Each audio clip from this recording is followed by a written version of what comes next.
Seja muito bem-vindo ao primeiro episódio do podcast Ser Homem. Meu nome é Carlos Vestim e esse é um projeto novo. Aqui nós vamos falar bastante sobre saúde masculina, é claro, mas também falaremos sobre outros assuntos que impactem de forma significativa a vida dos homens.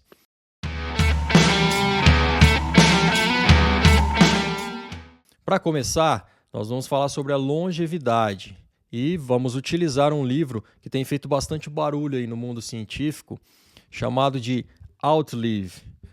Este livro aqui do Peter Attia. Esse livro aborda a longevidade de uma forma bastante interessante e sempre baseado em dados científicos. Primeiro, nós precisamos alinhar que longevidade não é apenas aumentar a quantidade de anos vividos, a expectativa de vida. Aqui nós vamos abordar longevidade com um conceito que é divulgado no livro chamado de health span, ou seja, aumentar a expectativa de vida, porém com qualidade.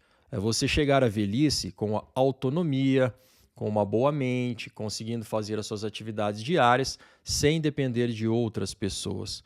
Pois nós sabemos que muita gente chega ao final da vida e acaba ficando 10, 15 anos acamado, vivendo internado várias vezes em hospitais, e não é isso que a gente busca. Portanto, nós tentamos prolongar ao máximo possível a vida boa e, quando a vida chegar ao fim, que seja algo rápido, que a gente não fique dependente por muito tempo. Ele aborda também o conceito de 4 grupos de doença, que são os chamados cavaleiros do apocalipse, que são as doenças que nós devemos combater ou tentar evitar.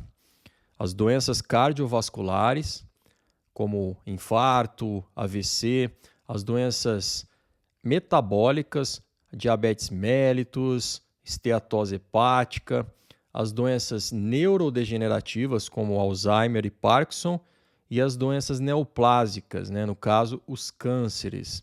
São essas as principais responsáveis, esses grupos de doenças são os principais responsáveis por diminuir a qualidade de vida das pessoas hoje em dia e também diminuindo a expectativa de vida. Um outro conceito interessante é o da medicina 3.0. O que seria isso? A medicina 1.0 é aquela medicina que vem antes da revolução científica. Medicina baseada em chás, em feitiçaria, que não tem uma base científica.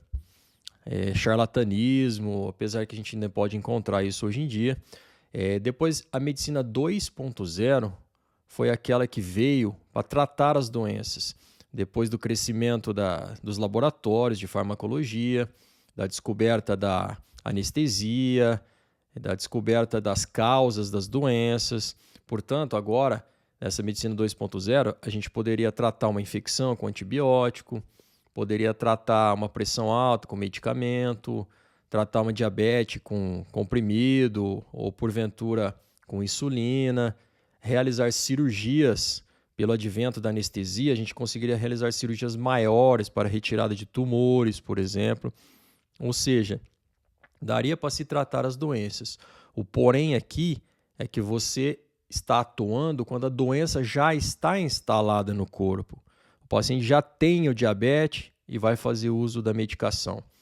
Ele é hipertenso e vai tomar o comprimido. Foi descoberto que ele tem um tumor e aí ele vai fazer a cirurgia. O que é proposto na medicina 3.0 é você atuar bem antes da doença aparecer. Por exemplo, é você atuar num infarto 15 anos antes dele aparecer. Através de atividade física, através de uma boa qualidade de sono, através do controle do estresse, você conseguiria reduzir os fatores de risco da doença. Por exemplo, estou falando do infarto, diminuir placas de aterosclerose, ateromatose de todas as artérias. Então você conseguiria reduzir o risco de que a doença apareça no futuro. Mesma coisa nos casos dos cânceres. No caso do Alzheimer, você investir numa boa qualidade de sono, você está sempre treinando a sua memória. Isso poderia evitar ou pelo menos adiar bastante a doença de Alzheimer. Portanto, essa medicina 3.0 seria uma medicina preventiva, feita com qualidade. Mas agora vamos ao que interessa. O que você poderia fazer hoje, na prática, para melhorar a sua longevidade?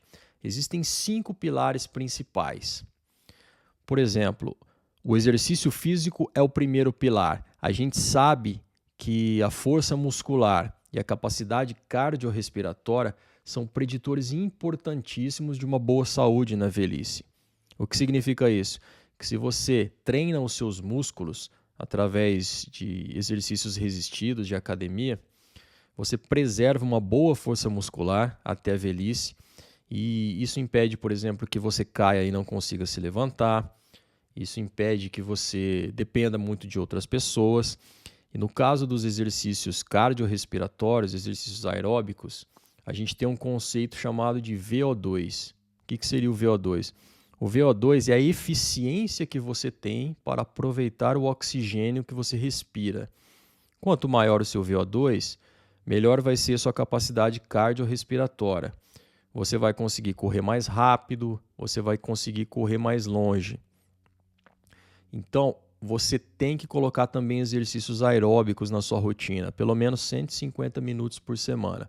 Se você constrói um bom VO2 e se você tem força muscular, a chance de que você tenha uma velhice de qualidade aumenta bastante. Segundo pilar, nutrição. Prestar atenção à dieta. Ou seja, a gente fica, às vezes, comendo muita porcaria por aí e isso vai ter consequências sérias no futuro, tanto diminuindo a quantidade de anos que você vive, como a qualidade desses anos. Então, evitar muito fast food, muita gordura saturada, ficar tomando muito álcool, muito refrigerante. A gente tem que ficar ligado nisso. É claro que não dá para ser tão caxias, de vez em quando você vai poder comer um hambúrguer, você vai, por exemplo, comer uma pizza. Isso não mata ninguém se for bem eventual. Agora, tem gente que faz isso todo santo dia. E aí nós já sabemos o resultado. Terceiro pilar, sono. O sono não é negociável.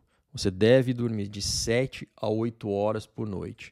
A boa qualidade de sono, ela previne perda de memória, ajuda a prevenir Alzheimer, hipertensão.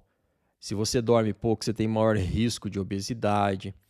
Se você dorme pouco, você tem maior risco de vários tipos de cânceres. E isso tudo já é registrado pela ciência. Eu não estou falando da minha cabeça. Isso tudo é através de trabalhos científicos. Então, o sono é a melhor coisa que você pode fazer para a sua vida, é prestar atenção ao sono.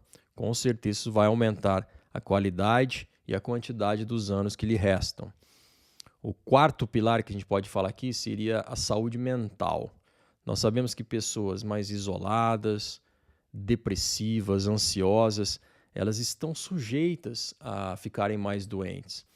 E tanto doentes psicologicamente quanto doentes fisicamente. E claro, se você fica mais doente, a chance de que você morra antes do tempo é muito maior.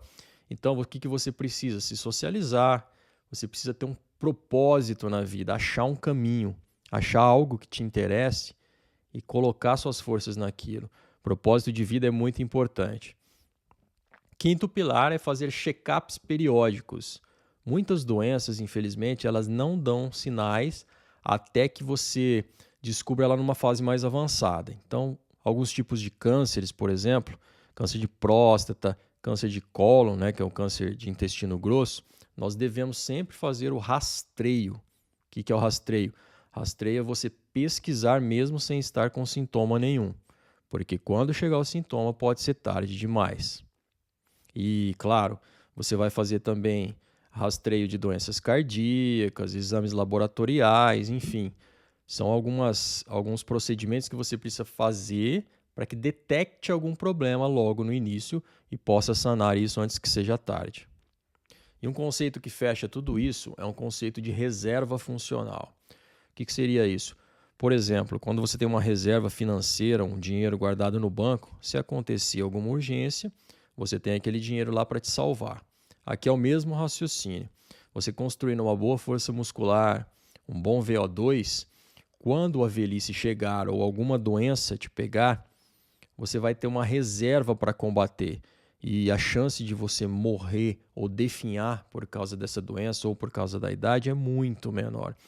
Então, construa uma reserva de saúde, né? Pratique atividade física, tenha um sono de qualidade, uma boa nutrição, melhore sua saúde mental, faça seus check-ups periódicos e crie essa reserva funcional. Isso é muito importante. E lembre-se, cair no chão aos 80 anos de idade não é o problema. Eventualmente a gente vai cair. O problema é a gente não conseguir se levantar.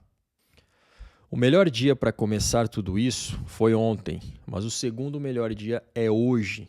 Então, pessoal, longevidade não é uma pílula mágica, não é só genética, não é achismo, é estratégia, é consistência, é disciplina, é você praticar os 5 pilares. Com certeza, se você fizer isso de uma forma bem estruturada, de uma forma disciplinada, contínua, você vai colher os resultados no final. E o mais bonito é que isso não só prolonga a vida, mas transforma a sua qualidade de vida. Então, se esse conteúdo fez sentido para você, compartilhe com outros homens, com amigos, com familiares. Esse é somente o primeiro episódio aqui do podcast. Nós teremos muitos outros pela frente, estaremos sempre melhorando, sempre aprimorando. Compartilhe o vídeo, se inscreva no canal e um grande abraço a todos.